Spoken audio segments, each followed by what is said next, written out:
Shalom saudara-saudari yang dikasihi oleh Tuhan kita Yesus Kristus. Betapa baiknya Tuhan itu. Ketika engkau dengan saya, kita memilih untuk percaya kepada Tuhan Yesus Kristus, supaya kita diselamatkan dari dosa kita. Kita menerima Dia di dalam hati kita. Sejak saat itu, kita yang adalah cabang-cabang anggur liar, itu telah dicangkokkan ke dalam pokok anggur yang benar, yaitu Tuhan Yesus Kristus. Sejak kita dicangkokkan ke dalam pokok anggur yang benar, kita mendapatkan kehidupan langsung dari Allah di dalam Tuhan Yesus Kristus kepada kita. Jadi sejak kita memilih untuk percaya kepada Tuhan Yesus Kristus, sesungguhnya kehidupan yang dari Tuhan Yesus Kristus telah datang kepada kita dan telah tersalur langsung daripada Tuhan Yesus Kristus kepada kita secara rohani dan secara jasmani mengikutinya. Ini sesuatu yang luar biasa, saudara. Ini ajaib. Tanpa engkau dengan saya sadari, kita sudah mengalaminya. Hari ini kita sedang hidup sebagai cabang-cabang atau ranting-ranting dari pokok anggur yang benar, yaitu Tuhan Yesus Kristus. Tetaplah selalu di dalam Tuhan dengan mengandalkan Tuhan Yesus Kristus senantiasa, supaya kehidupan daripada Tuhan Yesus Kristus itu tetap mengalir di dalam kita dan kita menjadi terang dan garam bagi dunia, bagi keluarga kita masing-masing, bagi gereja kita, dan bagi komunitas kita. Saudara-saudari yang dikasihi oleh Tuhan Yesus Kristus, kiranya video selanjutnya ini akan memberkati saudara dan saya. Selamat menyaksikan.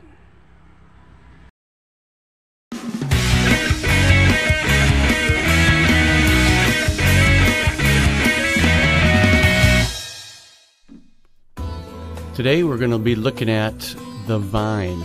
This is an image, a central image that Jesus uses in John 15. I really think it's the heart of the whole gospel. And so the first thing I want to do is I'm going to draw a picture of a hand.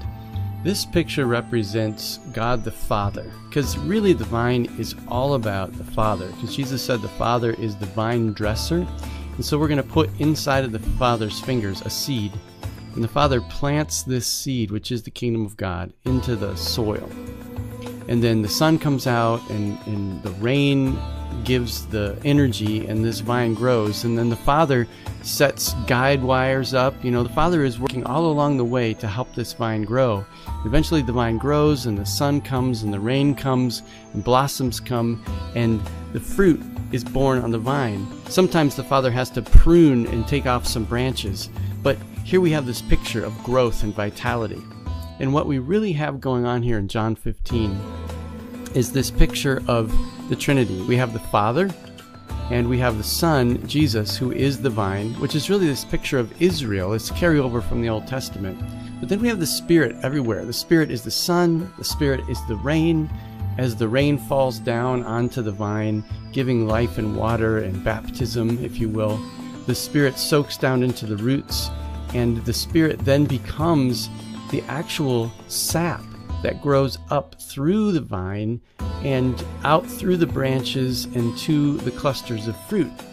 And really what this is about is how disciples make fruit of the Spirit.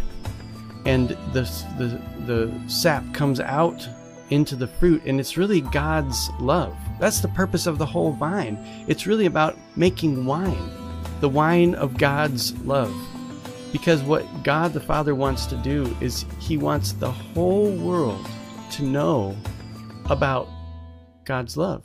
And so we have the world over here that is looking at the vine, and the overflow of the vine is God's love making the world happy with the love of God. That is the whole purpose, and that's the beauty of this. And so this is the overflow of the vine into the world, and that's the point of discipleship. So let's look at this thing about being a disciple. How do we do this? How do we be in the vine? A lot of times we think that it's our job to produce the fruit of the Spirit, but that's not it at all.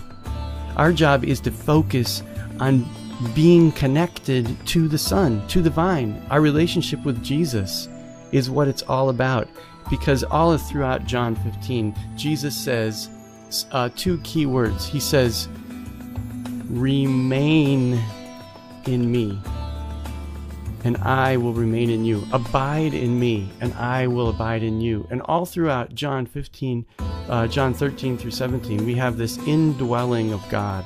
What the Greek word is the perikoresis. We have the Father indwelling the Son. We have the Father and the Spirit indwelling one another, and the Spirit indwelling the Son, and the Spirit which is flowing through all of it, and the Son indwelling and abiding in the disciples, which is the overflow of God's love as we indwell the world, and the Spirit indwells the world, and it's all flowing together. It's interconnected. It's what we call perichoretic power. It is the power of God's love in communion with the world.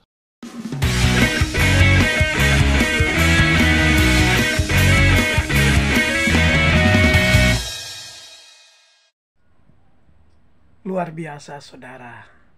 Betapa ajaibnya Tuhan. Betapa baiknya Tuhan. Bagaimana kita bisa dicangkokkan dan mendapat kehidupan yang daripada Tuhan kepada kita. Saudara, ini anugerah, ini mujizat yang luar biasa, yang tak terkatakan. Ketika kita percaya, kehidupan yang seperti dijelaskan di video tadi, itu sudah berlangsung. Saudara yang dikasihi Tuhan Yesus, tidak ada cara lain. Kita hanya perlu mengandalkan Tuhan Yesus Kristus saja di dalam hidup kita. Dengan mengandalkan Tuhan Yesus Kristus di dalam hidup kita, maka apa yang dirindukan Allah, kehidupan yang mencerminkan Kristus itu, kita alami dan dinikmati oleh orang-orang di sekitar kita. Mulai dari orang-orang seisi rumah kita sampai kepada komunitas kita. Sehingga orang akan memuliakan Allah oleh karena sikap hidup kita yang mencerminkan Tuhan Yesus Kristus. Yohanes pasal 15 ayat 1 sampai yang ke-6 menjelaskan demikian. Tuhan Yesus memberkati. Saudara, mari kita berdoa. Bapa di sorga, kami mengucap syukur. Karena tanpa kami sadari, ketika kami memilih untuk percaya kepada anak-Mu Tuhan kami Yesus Kristus, Engkau telah mencangkokkan kami dari cabang anggur liar masuk ke pokok anggur yang benar, yaitu Tuhan Yesus Kristus. Sehingga kami menjadi ranting-ranting daripada pokok anggur yang benar. Kami mengucap syukur. Kami juga mendapatkan kehidupan yang daripada Tuhan. Terpujilah nama-Mu Tuhan. Di dalam nama Tuhan Yesus Kristus, Anak Allah yang hidup, kami sudah berdoa. Amin.